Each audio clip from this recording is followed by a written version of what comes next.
Our country is more politically divided than ever before. People are angrier, less willing to listen, and more likely to see those who disagree with them as enemies. But this division doesn't suddenly appear in adulthood. It starts much earlier, often in the classroom. School is where young people first learn how to understand the world. If classrooms present political issues from only one perspective, students grow up believing that one side is completely right and the other is completely wrong. When this happens, you don't learn to understand other viewpoints, they don't learn how to disagree respectfully, and over time, that mindset feeds the extreme division we see across the country today. If we want to reduce political polarization and prevent future conflict and violence, we have to start with balanced education, reducing political bias in classrooms, give students the skills they need to think independently, consider multiple viewpoints, and talk through disagreements instead of fighting over them. Ending political bias isn't about censorship or banning discussion. It's about making sure that students hear more than one side and they learn to analyze issues on their own.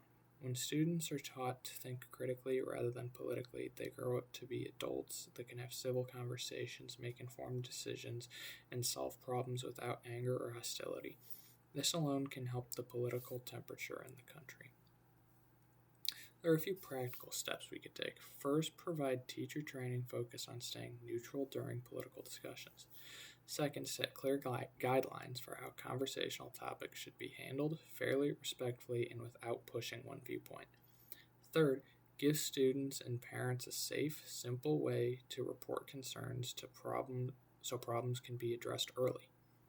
Reducing political bias in education won't instantly fix every national issue, but it will help raise a generation that isn't trapped in the same patterns of division we see today. Students who learn to value different perspectives are far less likely to fall into the kinds of extreme views that lead to conflict or violence.